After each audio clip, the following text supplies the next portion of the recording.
maybe next week. So how many big mics do we have in here? It's okay. You can raise your hands. I was a big mic. I'll be honest. I'll admit it. I'm a recovering big mic. I think a lot of contractors are. Sometimes that's how we learn. You fix something and that didn't work, and you go back and you have to try it again. Sometimes we chase down the problem, it seems like. And that's kind of what we do at the training center with this house as a system concept, and with our training is we teach you to stop chasing the problem and get ahead of the problem. Think about it from a holistic approach. Go about it from all angles. Gather all of the data, and think about the whole system first before you do anything. Okay, yes, we have this problem, but if Big Mike had stopped to think in the beginning, well, yes, Grandma wants me to add some insulation, but hold on. Grandma also has some other things going on here. Maybe I should investigate the whole house, do an audit first, and see what else is happening before I just take Grandma on her word. Yeah, Red made a pretty good case. How many times do we have homeowners go, I just want you to put in windows. Yes, ma'am, you might need some windows. Your windows are old and they could use some updating. But is it really gonna do what you want to do? Why don't I come out and investigate the whole house and give you the real list, prescriptive list, so that we can tackle the problem from all angles, And so that's what we're going to talk about today. So that we're not Big Mike and we're scratching out, on the van. I want to do this. No. And then at the end, he just says, I just repaint the whole van and I just do this whole complete service, right? And that's really what we want to be. We want to look at the house from a holistic approach. So the house is a system. We've seen Grandma's house. It's a system of interdependent parts where one part affects many others. It's a cause and effect relationship. What I do over here may be good, but what's happening over here? Is it also good, or is it causing some bad? Okay, that's what we have to keep in mind. When all the different systems work together, the house is safe. That's what we have to keep in mind. And most importantly, durable, comfortable, and efficient. Notice that this is really lowest on the list. Because if we look at this first and eliminate all of these, what have we accomplished?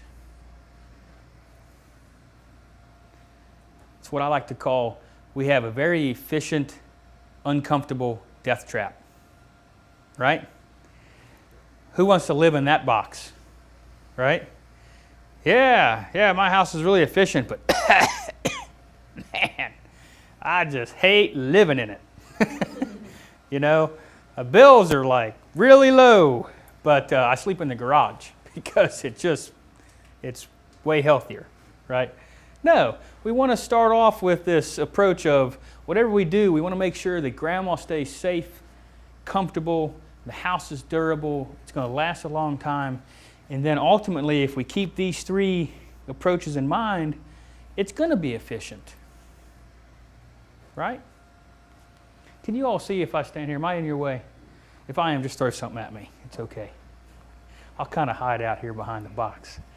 All right, so the house is a system, one big system as you see, but within it we have multiple systems. We have our pressure boundary, which is our air barrier. This is the physical barrier that separates the conditioned air from the unconditioned air, okay? This is like our plywood, our drywall, the thermal boundary, our insulation.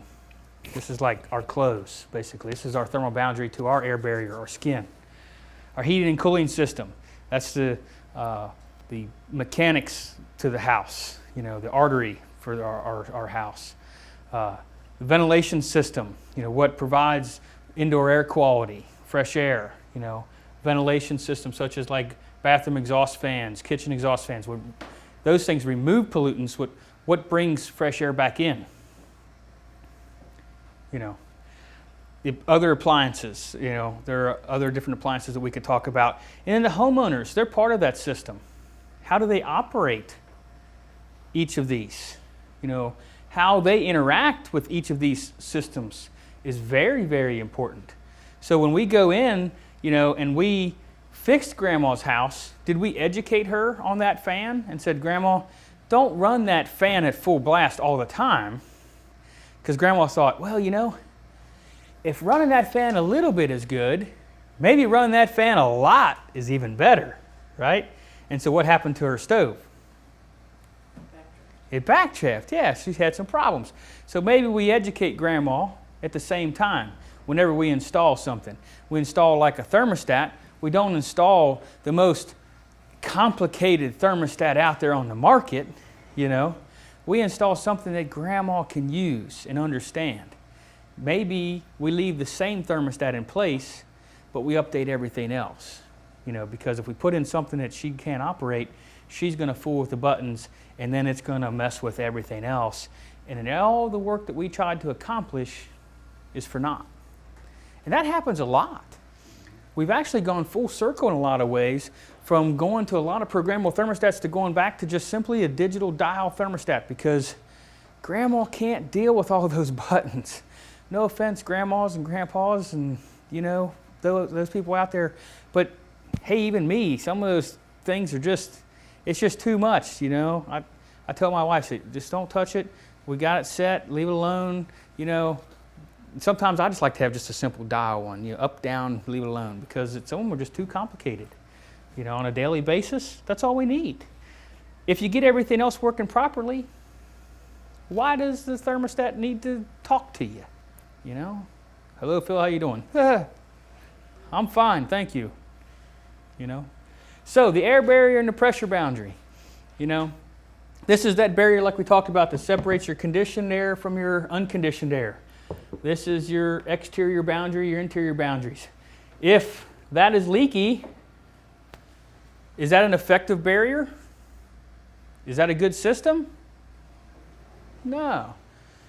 Do houses need to breathe? That's a whole nother session. Wish we had all day. We're going to talk about that. We're going to talk about that a little bit today, okay? Why does your house need to breathe? Look at this house right here. Let's just talk about it right now because we've got a few minutes. Does this house have lungs? Does this house have lungs? No, it doesn't. Why does a house need to breathe? Tell me. Because the people inside it need to breathe. Oh, they need to breathe, Yeah. not the house. So we can tighten this house up. We can put in tight windows, right? Mm-hmm. And we can build a tight house. We just need to provide what? Fresh air. Fresh air and ventilation. That's our third session today. Brian Burris here is going to talk about ventilation options. Stick around for that today at 3 o'clock.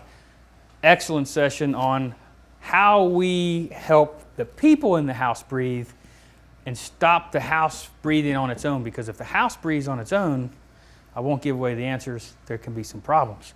So the house doesn't need to breathe, so we need to tighten up the air barrier, the thermal boundary. If the thermal boundary, see, this is the problem. If the house is breathing, the thermal boundary doesn't work very well. Let's think about this. Depending on how much it's breathing. No, let me give you an example. It's a windy day, okay?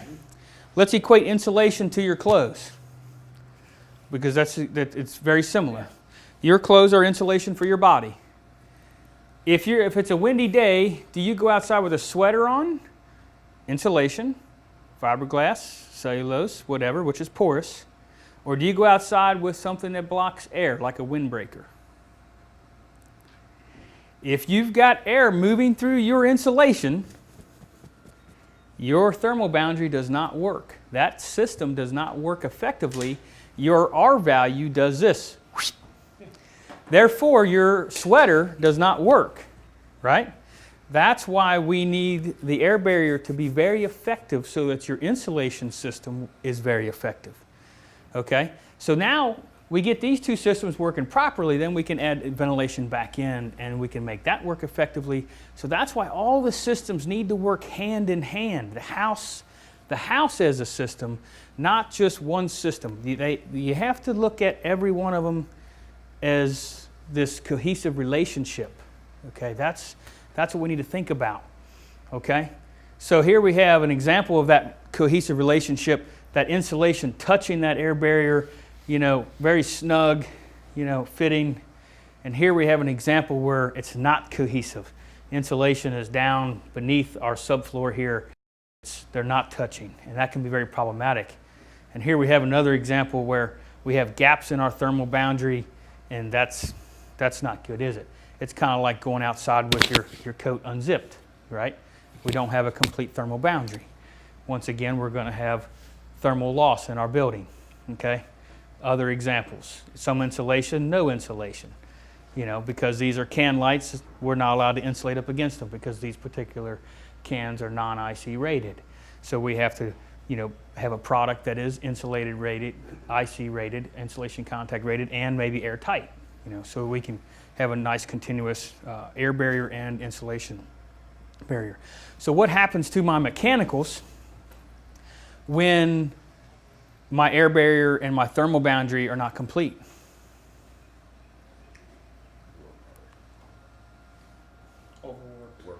Work harder. It has to work harder. Yeah, kicks on more, runs longer. It's overworked. Ultimately, what happens? Somebody? Efficiency is gone. Efficiency is gone. Money pit. Say that again? Money pit. Money pit. Where else am I going? If you work harder, you work longer every day, You die sooner. you might die sooner. It's not conclusive, but basically this guy could wear out faster, and you may end up having to replace it sooner than you need to. And yes, it costs you more money. So, and also, if your thermal and your pressure boundary are not working cohesively and efficiently, human activity then comes into play. And you can see here, he or she is going over there to the thermostat because that's their only control, and they're going, turn up the mechanicals because my house is not working efficiently, right? So all these things come into play. And here's an example of where the house as a system is not working properly. What are these things here? Icicles. They're so pretty in the wintertime. We drive down the street and say, oh, look at that house. They're so lucky to have those pretty icicles hanging off of their gutters. If only we could shine some lights on those icicles and make them shine, at night, right? What is that an indication of, really? Heat loss through the roof. It's an indication of heat loss to the roof. It's what we call an ice dam, where we have heat loss due to inadequate insulation or inadequate air barrier, air leaking past my insulation, coming up here and warming the roof deck and melting the snow, and it comes out here where it's cold and it freezes again, and it creates this nice little bubble on the end of your roof here, and then starts to drip down. You end up with these nice long icicles. And this particular roof here was at my in-laws' house up in Montana, and they had like 8-foot long icicles. I was like, I gotta get a picture of that and use it in class. So they're famous. It goes all over the country. I don't know if they know that or not. But so some examples of where the house as a system isn't really working. Barriers aren't lining up, mechanicals are working harder. Here's another example of a bad envelope. We have a great concept here, TGI, where we're using less wood for our floor framing, but the insulation here is falling down here to the bottom, and the air is getting past the insulation because insulation is not an air barrier, at least this particular type is not, okay? And so we have a cold floor system in the summertime because we're air conditioning, and so that warm, moist air coming into my crawl space is then condensing on my cold floor system because the insulation is not in contact, touching it and maintaining the temperature. And so we have condensation dripping down, filling the gaps. Mold, wet insulation, insulation falls out of the floor system, bad, bad, bad, okay? So keeping in mind here the system relationship. Here's an example, uninsulated attic equals, what's the other part of that? What system is gonna be affected? Rot. Okay? You name it's going to show up. So which system do you think is gonna be most affected by an uninsulated attic in the house? Roof. System. Which system? Your heating system. Yeah, your heating system is going to work harder. So just one example, just wanted to kind of drive that home. So we have uninsulated attic, meaning you have greater heat loss, meaning your heating system is going to have to work harder. Okay? All right. So let's talk a little about air movement. For that, I want to draw your attention here to this large plastic box. How many people have seen this work before? Besides the folks in the back there. Smart Alex. All right. This is a house of pressure. We use this house to demonstrate pressure differentials and the house as a system. And here in this house we have a large living space in the center of our house. And we have 2 bedrooms here.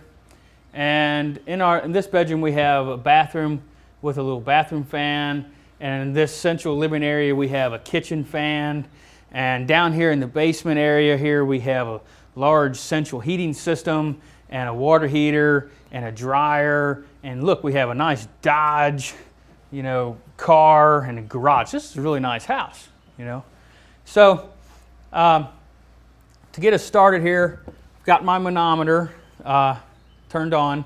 And feel free, anybody, to come up closer if you can't see anything. But on the left-hand side of the manometer here, I want to draw your attention to the numbers. Right now, the pressures in the house are 0 with relation to the outside air here, okay? And I want you to pay attention to the pressures in the house as we turn different mechanicals and different items on in the house and as we adjust the house, okay? So just kind of pay attention to that, but also what happens in the house. All right. So first thing I'm going to do is I'm going to turn on the fireplace there in the back. And the fireplace is really just kind of symbolic of, it's a fireplace, but it could be any combustion appliance in your house, okay? Any natural drafting or any type of combustion appliance in your house. It just happens to look like a fireplace at this particular time, okay? It could be a water heater at the end of the hallway. It could be a gas furnace. Anything that has a vent going to the outside, okay? So let's allow the smoke to go up the chimney there, get started. It's pretty cool, huh? Yeah. You guys want one of these, don't you? No. No? All right.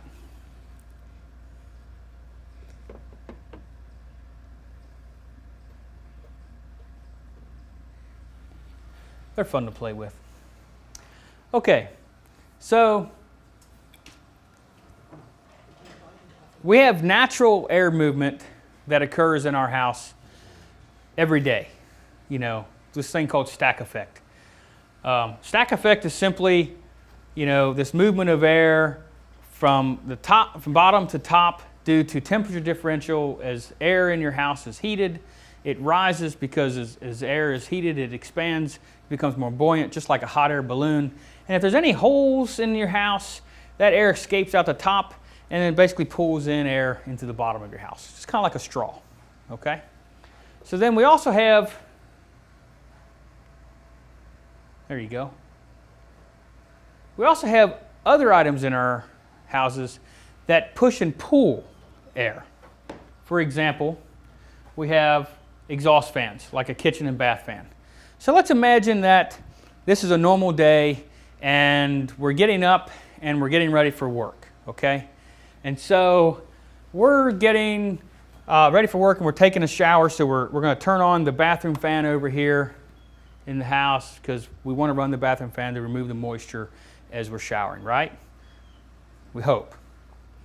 And so watch the pressures on the manometer here near my combustion appliance and watch the smoke as we turn on these different appliances. And let's make sure that we got plenty of smoke here.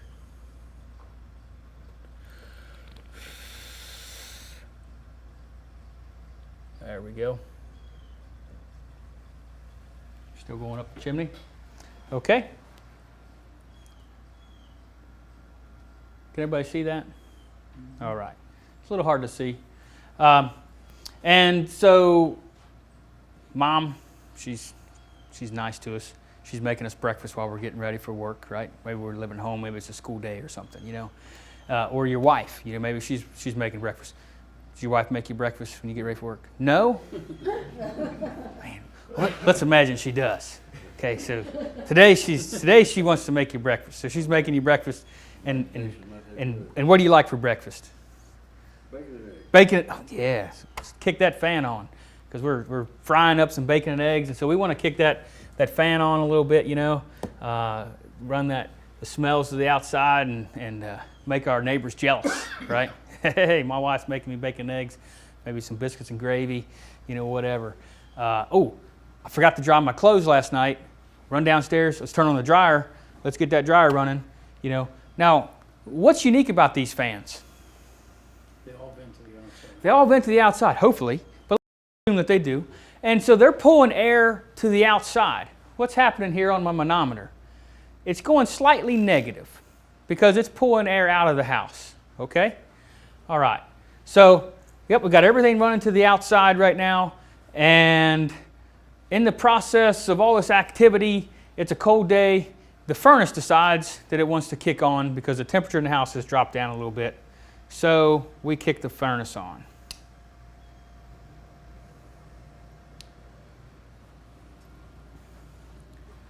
Is the smoke still going up the chimney? Yeah, everything's okay, right? So what else in the house could change the pressures? We've got everything turned on. Doors and windows. Yeah, we got some doors and some windows. Over here, we're taking a shower. We got a bathroom fan going on. We got a little door in our bedroom. So yeah, we can close this bedroom door. You know, we don't want anybody watching us take a shower, right? So what just happened here, we've got a red supply coming into this bedroom. This big blue thing right here is a central return. Happens every day in houses. Usually the return is out in the main living room or hallway, and the supplies run to our bedrooms. So let's go ahead and close the bedroom doors and see what happens. Basically what we're doing is we're blocking off air that's being fed into these two rooms here. What just happened to my manometer? Who can see that? Can you come on up here and tell these folks what just happened? It went from like minus 0.3 to minus 1.2. yeah, so it's gone up a little bit. Okay, we've increased our negative pressure here in the main body because this central return, you guys didn't hear it, but I did because I was standing right here. It went, hey, what just happened to that air that I sent out? Right? And that's it does that. It says, hey, I sent out some supply air, it went out because I sent it out to all these different connections, and I'm not getting it back. So that return, it's connected to a very large fan. You know, the system, you know, maybe let's say it sends out 1,000 CFM, it's going to get 1,000 CFM back. Where is that other, let's say that we've got 333 and 333 and 333 point whatever here, somebody do the math for me, you know, and right now we just cut off 333 and 333. Where is that other 666 coming from? If we've just trapped it behind these bedroom doors, and those bedroom doors fit pretty close to the floor and the carpet. It could be coming from the outside. So basically, you know, we're also getting the utility bill in. We do this every day and nothing happens to our combustion appliances. The smoke is still going up the chimney. Make sure that smoke is still going up the chimney there.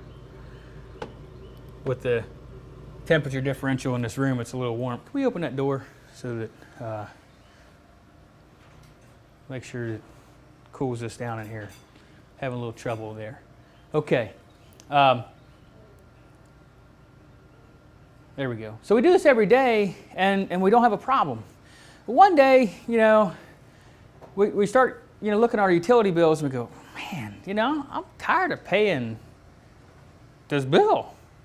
And I heard that we could weatherize our house, and we could make this bill go down a little bit. And there's this guy, Big Mike, I saw him on Grandma's house, you know, on HGTV, and he can insulate and air seal my attic. So we call him up and, you see all these holes in my attic? We start closing them up. And he air seals my attic. And what just happened to the pressures here on my manometer? Gardner? Tell the folks there what's happened. 3 times as low. Yeah, it went 3 times as low, went up to like 3.3 there. We close off all these holes. Now that central return just made my pressures go up really high, and I'm going to adjust this to where it's supposed to be. And basically, as soon as we do that, that chimney is going to backdraft. Let me open this up. If I open this up to where that furnace is not pulling on that chimney anymore, you see it starts to draft, right?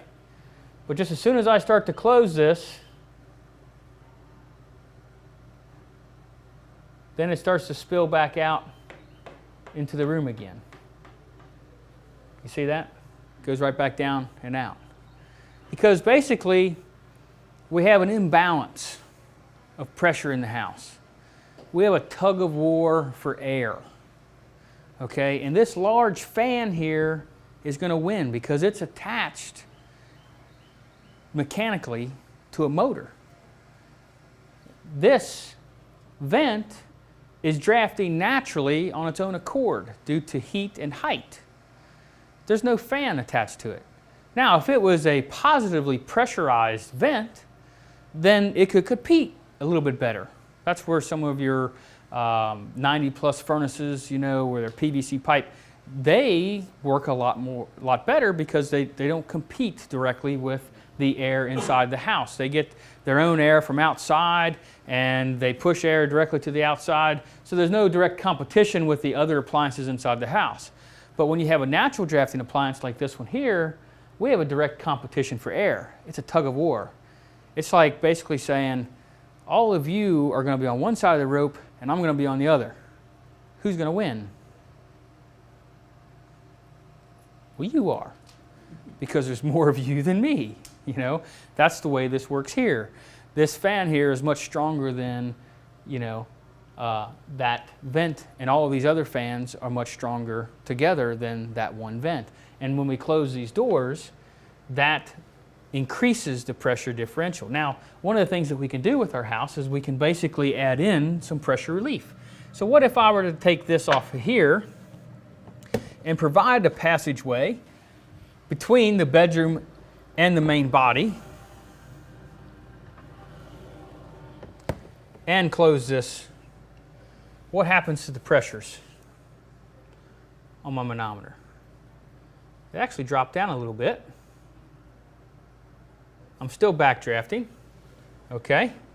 But now what if I go back here to my combustion appliance and I just add in a lot of combustion air? I took the panel off of the back of the fireplace so that it has plenty of combustion air. It's not competing at all. Look at this. I can seal up the attic and it's still drafting. No competition at all. So now I can tighten up the attic. I can have a tight house, right? Mm-hmm. I can ventilate for the combustion appliances, and I can then talk about ventilating for the people as well, which Brian's going to talk about this afternoon. But the house has to work as a system. It's a give and take. We have to keep that in mind. So we don't say, well, we can't tighten up the house because it's going to backdraft my appliance. No, we change out the appliance. We add combustion air for the appliance. We look at the system as a whole. We don't say we can't. We say, how do we do this in conjunction with? How do we work together? Because otherwise, we're not going to be able to accomplish those 4 items at the beginning. Safe, durable, comfortable, and efficient. We have to get those 3: safe, durable, comfortable, then efficient. You see, make sure it's safe. So now we can add in pressure reliefs, we can close our bedroom doors, we can do whatever we want to, because the last thing we want to do is go in and weatherize a house and say, ma'am, I'm going to have to take the bedroom doors with me because we made your house too tight. Yeah, that goes over really well. Tried that a few times. Now, some other things that we need to take into account too is what if we had duct leakage? You know, what is the effect of that on the house? Before I go too much further with that, any questions? We've got just about 15 more minutes, so I want to open up the table to questions and answers. And This is an observation. My own house is very similar. I've got a combustion furnace or a condensing furnace. But when the bedroom doors are closed, I've got a draft under the bedroom door. You can feel it. I also have a draft coming up from the basement door because there's a cold air return in the basement. So you need some kind of, I'm just kind of asking the question now, what do we vent the doors? Is that would be an approach? well, It's just, I have a central cold air return. yeah, basically the central return is probably pulling that supply air from your bedroom back out into the Yes, hallway, and it's so you're feeling it and it's Right. circulating exactly. And you're probably feeling When that the door gets about 3/4 closed, it goes bang. right, exactly, Yeah. and that's probably because there's not enough relief behind that door. Right. You know, enough passive return. You probably have about this much crack beneath your door, I would imagine. Exactly. Yeah. And so what we like to see is less than a 3 Pascal pressure across that door when we close that bedroom door to the main body. And so some folks would say, well, you need to undercut your door to relieve that pressure. If you would like your cat to walk clearly underneath of that undercut without touching its back, then sure, get the saw out, because that's about what it would take, you know. But typically what we have seen in new construction and a lot of Habitat for Humanity affiliates that we have inspected over the years, Brian has done a lot of home inspections with Habitat for Humanity, certifying them for different programs, and they just put transfer grills above the door, or they do high and lows in the walls, or they'll do a dedicated return or something like that in each room. But a dedicated return can be costly because you're running a separate duct every time. But typically a transfer grill above the door is the easiest and most cost-effective way to relieve the pressures. Assuming you don't have headers. Right. Well, but above your bedroom door, you don't really need a header. I know you Yeah. don't need it, Right. but a lot of folks still put them in, Yeah.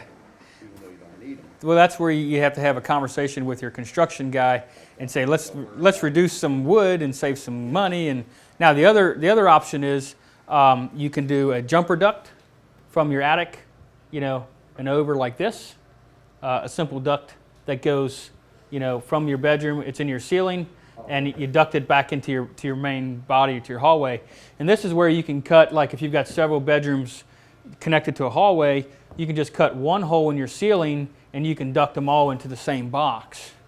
And that saves you a little bit of hole cutting and duct work and whatever else.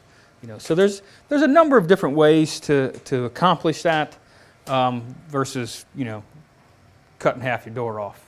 You know, but yes, you're experiencing basically some pressure differential there, and Substantial pressure difference.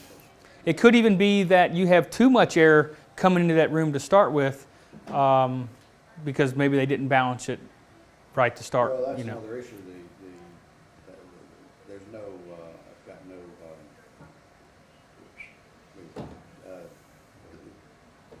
baffles. yeah, dampers. You Dampers. know exactly Yeah. at your I've got takeoffs. the vents closed off, as far as the floor vents are Right, concerned, but there's no real dampers to properly balance. right. That's a good question. Thanks. Anyone else? No questions? Was that good? I know that wasn't right. If you don't have a lot of money, you're doing repairs on a home, Mhm. does it make sense to tighten it up like crazy and fill all the holes and caulk and foam and all of that, but not put in an air-to-air heat exchanger or some sort of mechanical exchange of air? Does it make sense to only do one part of it, or do it in phases that are not all at the same time? So if you don't have a lot of money, but you want to tighten the home, and you're concerned about ventilation, am I correct in Are you Well, talking you- what you're rehab asking? or something? Yeah, rehab or, for repairs, for the Mhm. folks that don't have a lot of money to begin with, and you're Mhm. trying to help them. So are you asking, is there a way to tighten the home but steer away from adding in ventilation? Right. At Yes, least initially. yes, in ways, yes. And that's where your ASHRAE calculations would come in, where you would do pre and post blower door testing to verify where you are in the beginning, how leaky your house is, and then start air sealing your house to a point to where it's tighter, but still it ventilates itself. It's not what you would like, but because you don't have the dollars to take it all the way and add back in ventilation to, then you leave it a little bit leaky. It's not ideal, it's not what we want to do, but like you're saying, you're covering your bases by not going all the way and then saying, well, we don't have the money for ventilation, walk away and then create a problem. And I mean, could you ever get there in an existing, like in rehab? Could you get it tight enough that you would have to have oh yeah, ventilation? every day we do it, every day. I mean, it seems to me that's a gut inside and outside to make it, to make the air seal it. There are methods to air seal it on a regular basis where we're getting houses very tight. Well, I guess if you want to where you- like to where you add in spray ventilation. foamed or something. No, not even with going real crazy with the spray foam. It doesn't take much to where you're going to have to add back in ventilation, honestly. And I think that's where Brian's going to talk about that this afternoon. So I don't want to go too much into the ventilation strategies and calculations because he's going to talk a lot about that this afternoon. But yes, we do it every day in weatherization work. It's very easy to get down to tight numbers. There are a number of Habitat affiliates that are doing it. For example, we were just doing a training over in Louisville, Habitat for Humanity Metro, and they are getting them very tight with their rehabs and retrofit work, and they're adding back in 100% ventilation because of it. And it's not costing them very much to do it. They're finding some very effective ways to get these houses tight. Yep. A lot of times it's just a really large hole in the attic itself, Mhm. or in the crawl space, or it can be just like the top plates in the attic. And Yeah. just foaming up or caulking those top plates can bring them down and reduce your leakiness by a lot. So. Exactly. Yeah. It's actually not as hard as it seems, and that's what we teach people how to do that, at our center. And there's a lot of great resources out there for you all. Feel free to contact me. I can direct you to those. We also have, some online courses that, it's like some preparatory courses that would be introductory sessions for you. If you're just kind of wanting to see like what's out there and how would you do this and how would you do that. That might be a good starter point for you if you're just dipping your toes in the water, So, yeah, feel free to contact me and look me up and we'll be glad to help you out. So, okay? Just one comment. I think I crossed wires with you when you said, does a house have to breathe? Oh, no. And I know it has to breathe, but it has to breathe in a controlled environment. Exactly. And that's where I was like, yeah, it has to breathe, but Well, controlled, I agree with, yes. We control how it breathes because we don't want it to breathe on its own. yeah. If it breathes on its own, then it becomes uncontrollable and it brings in its own contaminants and its own moisture and everything else. And I think that's the misconception, and that's what we try to squash when we deal with builders and contractors and whatever, is because there is this old adage of houses need to breathe, so we can't build them tight. And no, we can build them tight. We just have to understand how to ventilate them right. And that's where a lot of folks, they don't know how to deal with the second piece, is why they're scared of it, so they're afraid to build them tight. And that's the only thing. And so I didn't mean to pick on you either, but it's good conversation to have because it is something that we're still dealing with out there in this industry. And so we had, for example, we had a contractor the other day that I was touching base with and following up with him. I had to email him his invoice or whatever, and he was like, yeah, thank you. You guys did a good job with the test. We did a blower door test on his house and new construction. And some of the codes are now starting to require that they have blower door testing and duct testing, just like plumbers are required to do a pressure test on their pipes, you know. And hey, why not have a pressure test done on your house to verify that you have done a good job, you know? And so he was like, yeah, I kind of went too far, you know. Now they're telling me I have to add back in ventilation, you know, so I probably should not build it so tight the next time. I said, whoa, whoa, whoa. You did a great job, you know. It's okay to add back in ventilation. He's like, really? I said, yes, because now you're adding back in fresh air. So I had to walk him through that, you know. And he's like, oh, okay. So I said, keep building them the way you're doing it. You're doing a great job. It's what you want because you're providing a great service to your homeowners and your clients, you know. So that's what you want. He thought, oh, I did something bad, you know. It's like, no. You built the perfect house, you know. All the systems are lining up and everything's working cohesively, you know. So that's what you want. So, but it's good to talk about those things. So, great.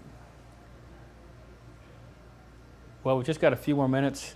Be glad to demonstrate anything else, or I could let you guys go a few minutes early. Looks like lunch is here. Thank you all. You were very good participants. Thank you, Bill. Thanks.